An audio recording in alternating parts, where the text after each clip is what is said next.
Partido Trabalhista Brasileiro apresentou, na quarta-feira, uma arguição de descumprimento de preceito fundamental, ADPF, com pedido de medida liminar para defender o direito à liberdade de manifestação do pensamento, de expressão, de comunicação, de informação e de imprensa. O partido explicou que as decisões do ministro Alexandre de Moraes, que determinou buscas e apreensões em jornais e em residências de cidadãos comuns, sem justificativa legal, e que determinou até mesmo a prisão de um jornalista, ferem direitos fundamentais e não podem ser aceitas. Para a legenda, os inquéritos das fake news e dos atos antidemocráticos conduzidos pelo ministro no Supremo Tribunal Federal devem ser completamente anulados. Ouça a descrição feita pelo partido dos preceitos fundamentais que foram ofendidos nos inquéritos conduzidos por Alexandre de Moraes. As reiteradas decisões que censuram o exercício das liberdades de expressão e de imprensa determinam buscas e apreensões abusivas e sem respaldo legal, negam acesso aos elementos de prova utilizados para justificar tais medidas e decretam a prisão de jornalistas, violam os seguintes preceitos fundamentais contidos na Constituição Federal de 1988. Direito à liberdade de manifestação do pensamento, artigo 5º, inciso 4. De expressão e de comunicação, artigo 5º, inciso 9. De informação, artigo 5º, inciso 14, e de imprensa, artigo 220, enquanto preceitos fundamentais. A Constituição de 1988 consagra a liberdade de expressão, de informação, de manifestação e de imprensa como direitos fundamentais e requisitos à existência de um regime verdadeiramente democrático. Onde há censura, não há democracia. Visões de mundo contrapostas são comuns e fazem parte de um debate plural. Não é pelo simples fato de não concordar com a visão oposta ou não aceitar críticas, por mais contundentes que sejam, que a adoção de medidas extremas esteja autorizada, como a censura, buscas e apreensões infundadas e decretação de prisões. No seu artigo 5º, inciso 4, a Constituição Federal determina que é livre a manifestação do pensamento, sendo vedado o anonimato. Uma das finalidades da liberdade de manifestação do pensamento é conter o poder político, que, se exercido sem limites e sem controle algum, se torna uma ameaça à liberdade individual. Destaque-se que, desde a independência do Brasil, nos dizeres de Daniel Sarmento, a proteção da liberdade de expressão tem figurado em todas as nossas constituições. Fez bem a Constituição de 1988 ao proteger de forma expressa a liberdade de expressão, que abarca a liberdade de crítica, seguindo constituições de outras nações econômicas e socialmente desenvolvidas, como bem aduz Daniel Sarmento. A liberdade de expressão é protegida pela maioria das constituições democráticas contemporâneas, cabendo destacar a norte-americana, a alemã, a portuguesa, a espanhola, a italiana, a francesa, a canadense, a argentina e a mexicana, dentre tantas outras. Além de ser direito previsto em diversas constituições, também se encontra protegido no âmbito do direito internacional, destacando-se a Declaração Universal dos Direitos Humanos, no artigo 19, e o Pacto Internacional dos Direitos Civis e Políticos, artigo 19. Já no âmbito regional, destaque-se a Convenção Americana de Direitos Humanos, no artigo 13, a Convenção Europeia de Direitos Humanos, no artigo 10º, bem como a Carta de Direitos Fundamentais da União Europeia, no artigo 11. Essa corte já se manifestou em diversas oportunidades acerca do tema, reconhecendo a força da liberdade de expressão. Cite-se como exemplo a ADPF 130, de relatoria do ministro Aires Brito, ocasião na qual o STF declarou a não recepção de todos os dispositivos da Lei nº 5.250 de 67, a Lei de Imprensa, por tê-la considerada incompatível com o regime constitucional da liberdade de imprensa, inaugurado com a Constituição de 1988. Outra ocasião na qual esse entendimento foi reafirmado foi no julgamento da ADPF 4815, de relatoria da ministra Carmen Lúcia, tendo o STF afastado a exigência de autorização prévia para a publicação de biografias. Daniel Sarmento afirma que a liberdade de expressão é essencial à garantia da democracia. Outro argumento importantíssimo é a garantia da democracia. O ideário democrático norteia-se pela busca do autogoverno popular, que ocorre quando os cidadãos podem participar com liberdade e igualdade na formação da vontade coletiva.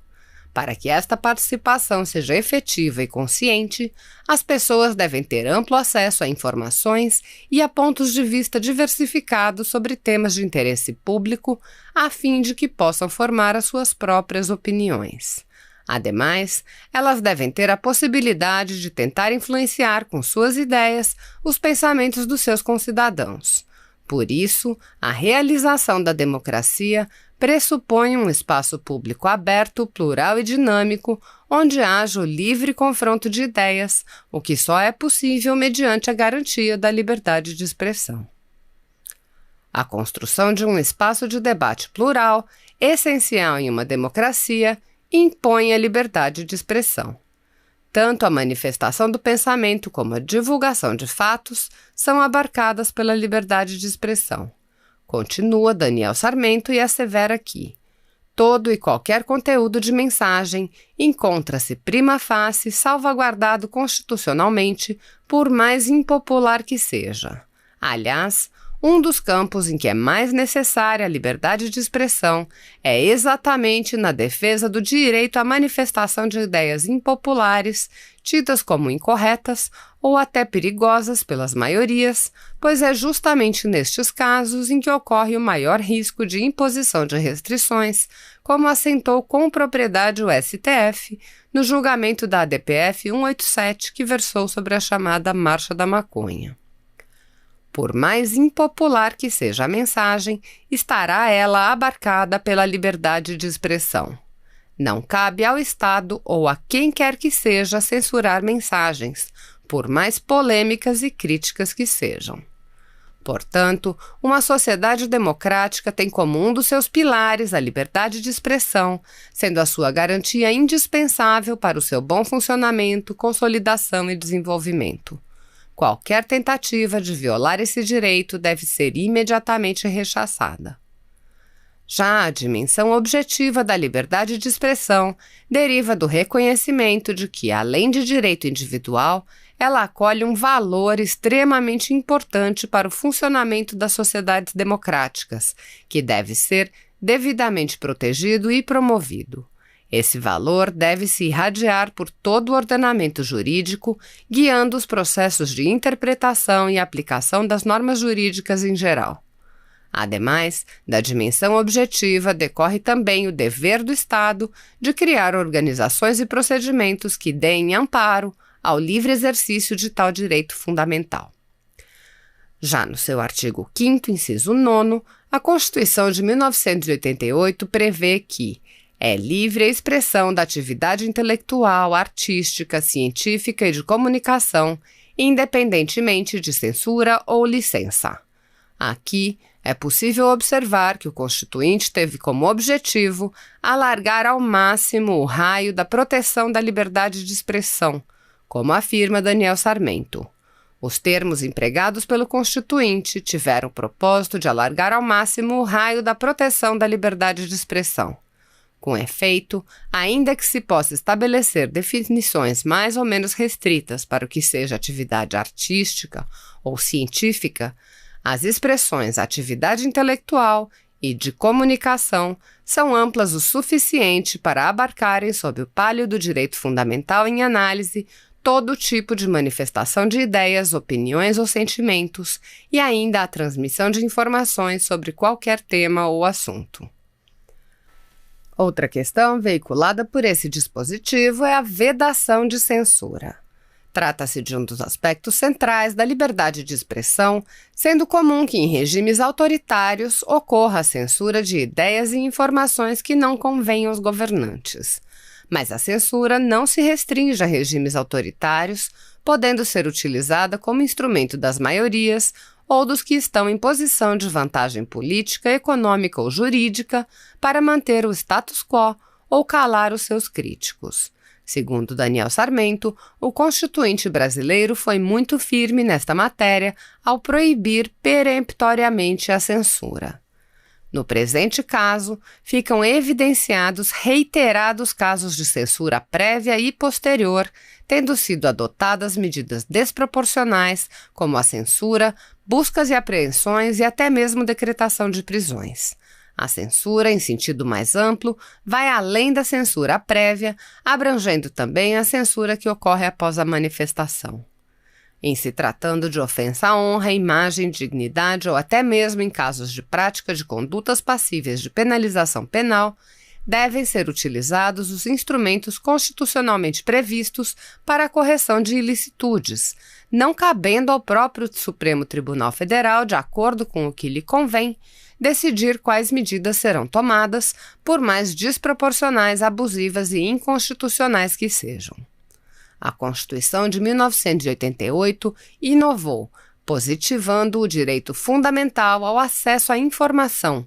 No seu artigo 5º, inciso 14, é assegurado a todos o acesso à informação e resguardado o sigilo da fonte quando necessário o exercício profissional.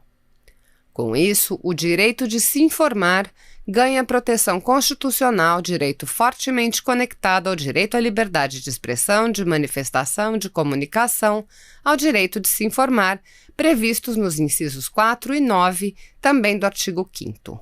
Sobre o tema, Wilson Steinmetz afirma que o direito fundamental de acesso à informação contribui para a livre formação das ideias, opiniões, avaliações, convicções e crenças da pessoa sobre assuntos ou questões de interesse público relativos ao Estado e à sociedade civil e de interesse individual ou de grupo. Contribui para o livre, consciente e responsável desenvolvimento da personalidade. Por fim, contribui para a preservação e desenvolvimento do pluralismo político e, por consequência, do regime democrático. A partir do momento em que manifestações são censuradas, buscas e apreensões são realizadas com a finalidade de intimidar jornalistas e prisões são decretadas sem que exista materialidade e perigo real que justifique tal medida, é a manutenção do regime democrático que está em risco. A livre circulação de informações é necessária para que os indivíduos tenham acesso a informações, estando esses direitos intrinsecamente conectados. Por fim, quanto aos preceitos fundamentais claramente violados por meio das reiteradas decisões proferidas nos autos dos inquéritos das fake news e dos atos antidemocráticos, a Constituição tutela no seu artigo 220 a liberdade de imprensa. Artigo 220.